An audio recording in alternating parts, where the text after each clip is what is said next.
सदगुरु की प्यारी साथ संगत थी, कहने के लिए तो भाइयों ने सभी कुछ कह दिया, तो शेष कुछ रहता तो है नहीं। फिर भी मुझे इन्होंने बुलाया, टाइम दिया, तो मैं भी कुछ ना कुछ सदगुरु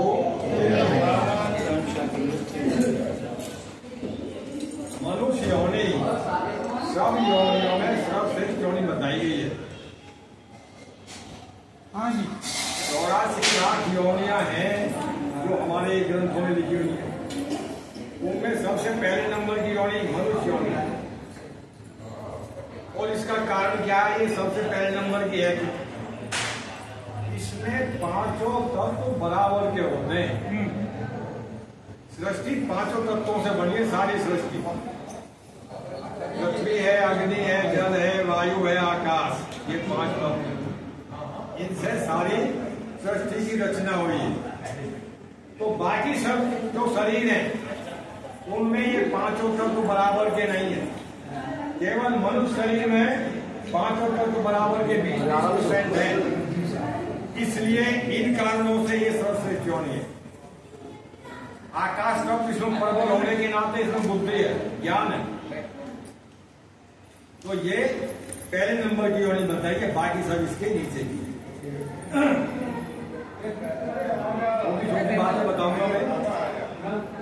जब बच्चा जन्म लेता है तो एक प्रथा है कि लड़का जन्म लेता थाली बजाई जाती है, लड़की जन्म ले तो नहीं बजाते, बजा तो जब भी रहनी चाहिए। अब वो बच्चा रोता है तो थाली इसलिए बजाते हैं कि उसकी आवाज सुनकर वो बंद हो जाता है। ठहरो बेटा, ठहरो। वो बंद क्यों हो जाता है? उसने वो आवाज कभी सुनी, वो अनहद नाद की आवाज उसने सुनी। अब वो पहचान करता है ये वही आवाज है या कोई अलग की आवाज है, इसलिए वो बच्चा रोने से बंद हो जाता है।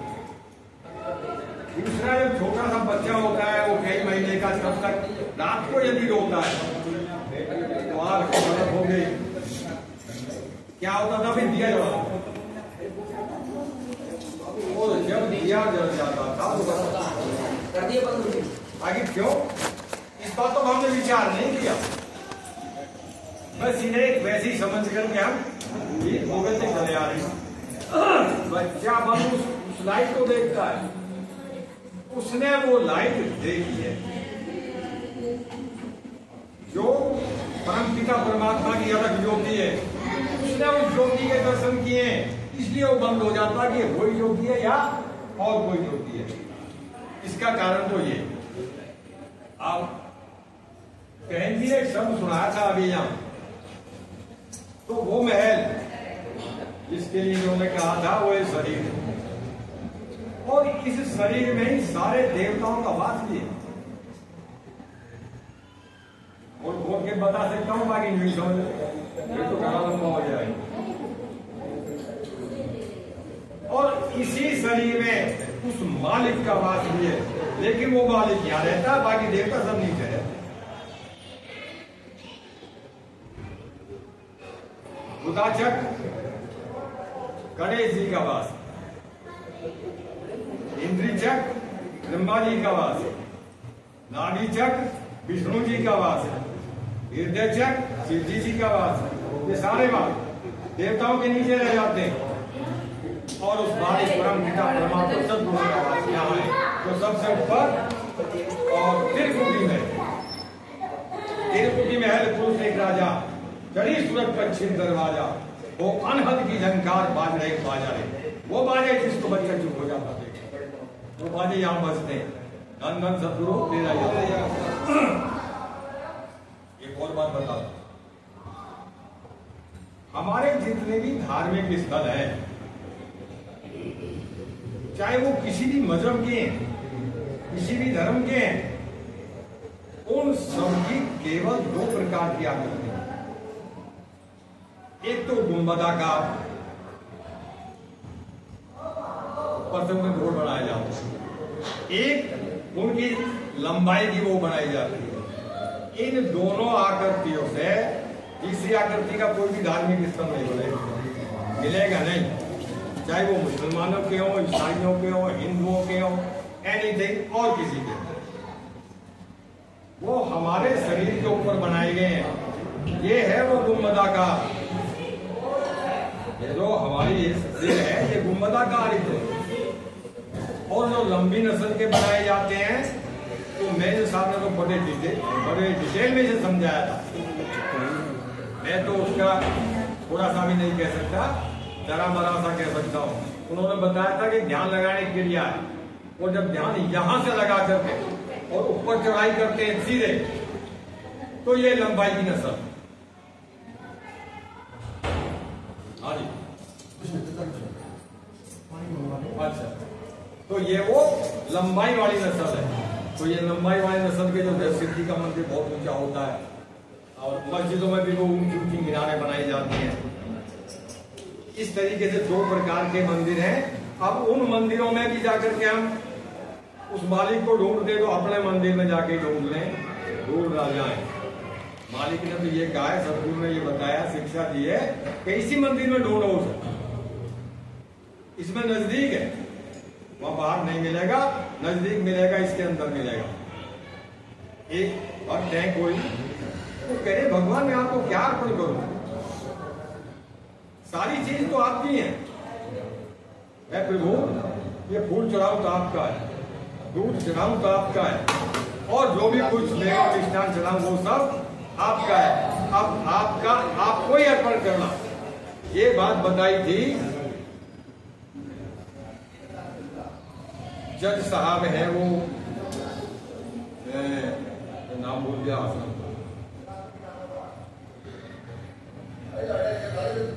आश्रम का नाम, उन्होंने फरमाइश अपने मेरे पास तो जो भी कुछ है संतों के प्रवचन ये हुए इधर से, अपना कुछ नहीं है भाई।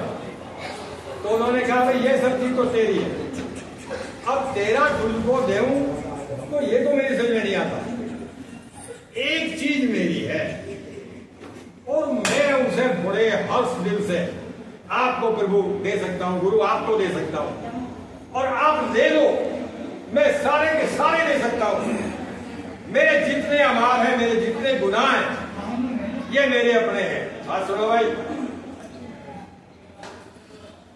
ये जितने मेरे गुनाह हैं, जितने मेरे अमाल हैं, ये सारे के सारे मेरे हैं, और एक प्रभु मैं देने में कभी संकोच नहीं करूंगा, आप मेरे सारे के सारे ले लो, और आपका कुछ बिगड़ेगा भी नहीं। आपके लिए ये क्या भारी है, मेरा उद्धार हो जाएगा। धन धन सतगुरु मेरा ये फूल है,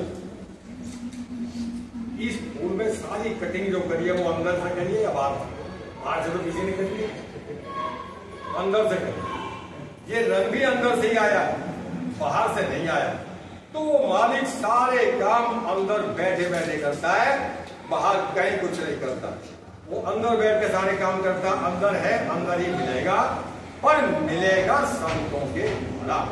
ये नियम है।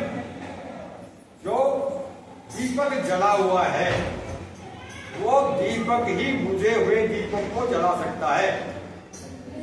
बुझा हुआ दीपक बुझे हुए दीपक को जला नहीं सकता, और जला हुआ जगह जगह लगाओ, सबको जला। तो संत जो होते हैं वो जला हुआ दीपक होते हैं, और वे हम सबको वो युक्ति तरकीब बताते हैं, और फिर हम उस रास्ते पे चल के उनके विश्वास करके यदि चल जाए तो ठीक है, और भी ना चले तो उनकी गता क्या है, उनकी क्या गता है फिर तो हमारी अपनी गता है जब हम उधर चलते नहीं है। तो वकील साहब कह रहे थे या बड़े बड़े महारथी बैठे, मैं महारथी कहती है ना कुछ और कही हुई वरिष्ठ है। एक आज जिसको नाम मिला है, जिसको आज नाम मिला है, नहीं पता उसकी कितनी भक्ति है। एक उसको 10 साल पहले नाम मिल गया, हो सकता है उसे पहली बार ही मिला हो, और तो भक्ति तो उसकी भी ज्यादा हो सकती है जिसे आज नाम मिला है। नहीं पता नहीं उसके कितने जन्म की भक्ति है। महाराज जी केवल 6 महीने आश्रम में रहे थे। हजूर महमचंद महाराज जी, जिनका ये फोटो लगा हुआ है, मस्ताना जी के आश्रम में केवल 6 महीने, और वहां ऐसे भी तो फकीर रहे जिन्होंने पूरी जीवन अपना वहीं बिता दिया। तो वो 6 महीने में वो चीज ले आए, उसका कारण क्या था? उसका कारण था उनकी कई जन्मों की भक्ति का स्टॉक, पिछले जन्मों की कई जन्मों की उनकी भक्ति। धन धन सदगुरु और